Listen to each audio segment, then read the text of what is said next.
जय हिंद, नमस्कार साथियों। आप सभी का स्वागत है शिक्षा विभाग की एक और महत्वपूर्ण जानकारी में। साथियों, नियोजित शिक्षकों को मिलेगा समान काम समान वेतन, पुरानी पेंशन 20 साल की मांग होगी पूरी। जी हां, आज की इस महत्वपूर्ण वीडियो में सारे बिंदुओं पर चर्चा करेंगे। साथियों, उससे पहले आप इस चैनल पर नए हैं, इसे जरूर सब्सक्राइब करिएगा। साथियों, वीडियो को शुरू करने से पहले मैं आपसे एक सवाल पूछना चाहता हूँ। अगर कोई व्यक्ति 30 से 35 साल तक ईमानदारी से नौकरी करे, बच्चों का भविष्य बनाए, सरकार की हर नीति को लागू करे, आंदोलन में लाठी खाए, पानी की बौछार झेले और बुढ़ापे में उससे कहा जाए कि अब तुम्हारे लिए कुछ नहीं है, तो बताइए क्या यह न्याय है? क्या यही संविधान है? क्या यही आज़ादी है?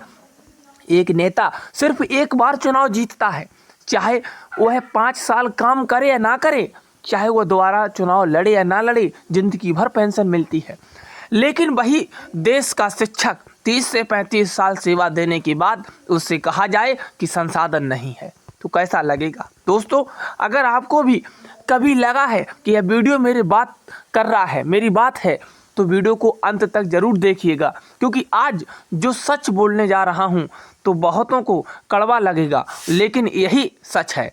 साथियों, दोस्तों, आज हम बात करेंगे नियोजित शिक्षकों की, उन शिक्षकों की जिन्होंने 20 साल से ज़्यादा सड़कों पर संघर्ष किया है, गर्दनी बाग में लाठियां खाई हैं, पानी की बौछार झेली है, लेकिन झुके नहीं हैं। हमारी मांग थी समान काम और समान वेतन। साथियों, पुरानी पेंशन योजना, ओपीएस, और दोस्तों आज भी लगभग 1.25 लाख नियोजित शिक्षक सक्षमता परीक्षा से दूर बैठे हैं।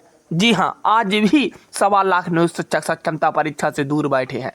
ध्यान दीजिए, ये शिक्षक डर से नहीं भागे हैं, ये शिक्षक भाग नहीं रहे हैं। साथियों, ये शिक्षक अपने सिद्धांत पर खड़े हैं, क्योंकि सक्षमता परीक्षा की नियमावली में समान काम समान वेतन का जिक्र ही नहीं है, ओपीएस का कोई भी जिक्र नहीं है।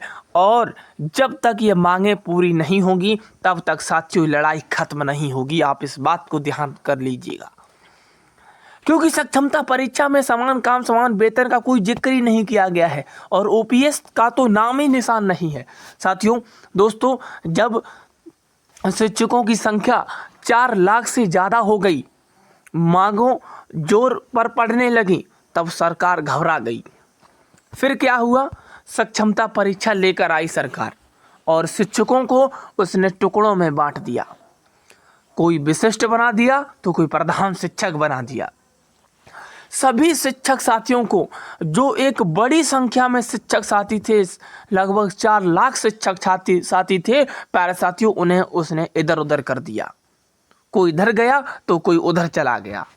परिणाम ये हुआ कि शिक्षक बट गया और शिक्षक की मांग कमजोर हो गई। सरकार सफल हो गई इस बात में। साथियों, आज 30 से 32 संगठन हैं, 30 से 32 संगठन आज बन चुके हैं इसी बात को लेकर, अपनी मांग को उठाने को लेकर। लेकिन साथियों, मिला क्या? क्या मिला? समान वेतन भी नहीं मिला, ओपीएस भी नहीं मिला। जो 30 से 32 संगठन उठे हैं, मांगे अलग अलग हैं, इसी कारण कुछ नहीं मिला है। जब तक एक नहीं होंगे तब तक प्यारे साथियों इनका कुछ नहीं होगा, क्योंकि जो 30 से 32 ये सब सरकार की चाल थी और अपनी चाल में सरकार कामयाब हो गई। साथियों, अब ध्यान से सुनिएगा और ये बात को बहुतों को अच्छी लगेगी। साथियों, जो लोग सोचते हैं कि हम विशेष शिक्षक बन गए, हम प्रधान बन गए, हम सुरक्षित हैं, तो दोस्तों ये भ्रम है, कोई कल्पना है, ये कोरी कल्पना है। साथियों, अगर सरकार सुरक्षित करती है तो मूल वेतन कम नहीं करती, तो समान वेतन देती है। और जो प्रधान शिक्षक कोर्ट गए, उन्होंने क्या मांग की थी? नियोजित जितना दे दो। साथी सोचिए, बीपीएससी से गए, बड़ी परीक्षा दी, फिर भी मांग छोटी रखी उन्होंने। साथियों, दोस्तों, आज जो भी प्रमोशन और वेतन सुविधाएं मिल रही हैं, वे नियोजित शिक्षक की वजह से ही मिल रही हैं। जी हाँ, जितनी भी आज सेवाएं मिल रही हैं साथियों, आप इस बात को ध्यान रखिएगा कि सारी सेवाएं नियोजित शिक्षकों की वजह से मिल रही हैं। चाहे वो हमारा प्रमोशन हो, चाहे वो वेतन हो, चाहे प्यारे साथियों अन्य सुविधाएं ही क्यों ना हो। मैं साफ शब्दों में कहना चाहूँगा कि समान काम समान वेतन अगर मिलेगा तो सबसे पहले और सबसे पक्का नियोजित शिक्षकों को ही मिलेगा।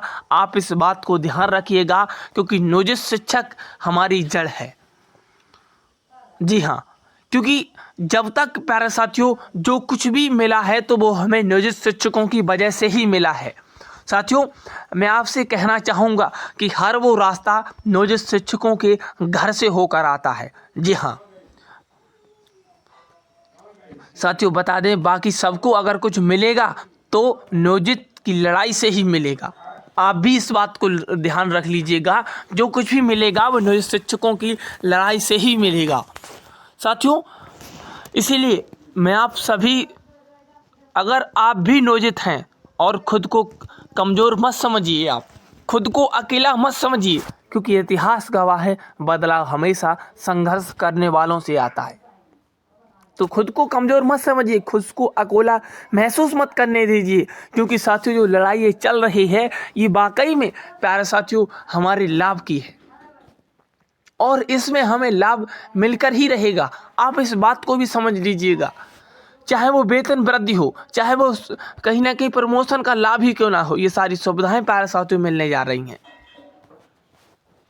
तो आप कतई मत घबराइएगा। इन सारी चीज़ों पर जो आवाज़ें उठ रही हों उन आवाज़ों को आप बुलंद करिएगा, उनका समर्थन करिएगा। जब तक वो आवाज़ें आगे नहीं पहुंचेंगी तब तक सरकार के कानों तक वो आवाज़ नहीं पहुंचेगी।